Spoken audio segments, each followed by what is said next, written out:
Hey everyone, welcome to this week's video blog.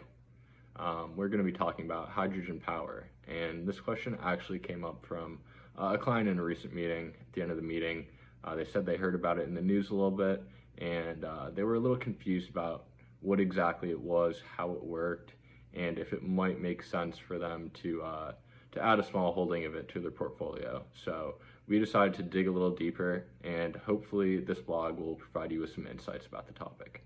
Now we're going to look at U.S. energy consumption as a whole.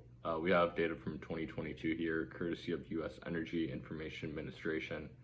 You can see we have petroleum, natural gas, and coal, all totaling close to 80% of all consumption. And as we know, these are fossil fuels, which means they're finite, and they do have implications to climate warming with the greenhouse gases that they produce. Nuclear power has its own drawbacks. One of them is the disposal of nuclear waste is very complicated. And then we have renewable energy at 13%. So all of these have their own issues. For example, solar and wind can't always be producing energy. It's not always sunny and it's not always windy. So because of this, none of the renewable energy sources are all too dominant. And right now it's kind of a team effort to increase this 13% number. And a lot of people are thinking that hydrogen power could help contribute to that. So hydrogen power is actually pretty unique in the way it works when we compare it to other renewable energy sources, which often harness natural phenomenon in some way to generate the power. We have geothermal power, which pulls heat from inside of the earth and uses that for power. We have hydroelectric power, which essentially harnesses the power of running water to produce power.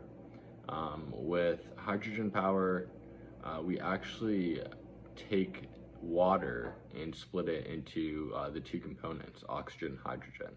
And this is done through a process called electrolysis.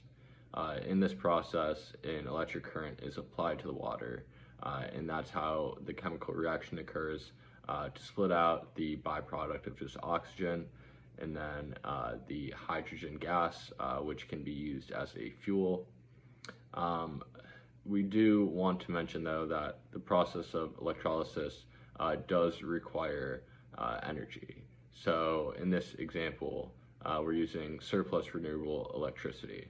So hypothetically, when we take this example, if we're using renewable energy, then hydrogen energy can be completely 100% renewable without any byproducts. So that was what we would refer to as green hydrogen energy. A lot of the hydrogen energy we see today is called gray, which means that the source of power for the electrolysis is derived from other sources of energy that aren't renewable. Now, we do have some drawbacks to hydrogen power, starting out with production costs. Right now, it's very expensive to produce hydrogen power, and as we mentioned, a lot of the hydrogen power right now is coming from natural gas, meaning that there is a carbon output through the use of creating hydrogen power.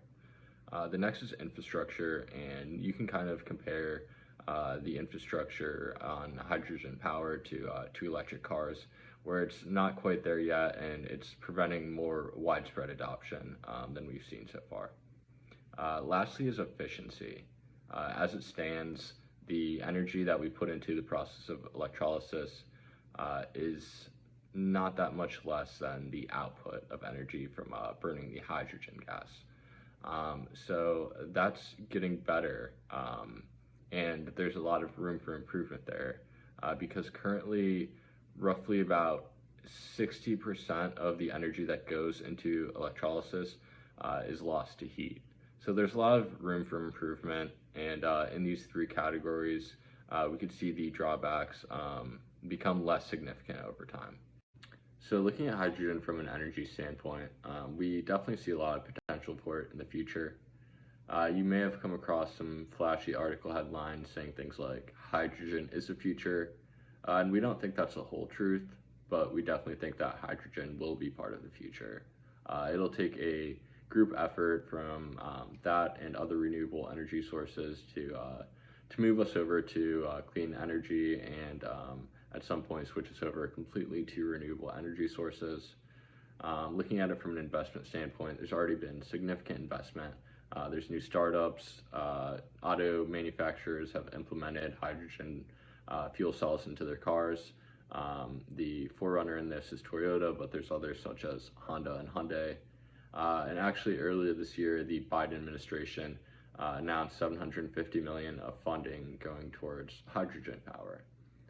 So there's a lot of movement in the market and a lot of potential there, but it might not be as huge as some of the articles have led you to believe. There are still drawbacks, but they're becoming less problematic as we decrease costs, as we make things more energy efficient, and as we start to implement better infrastructure for the power. So we hope you enjoyed watching today, and let us know your thoughts about it.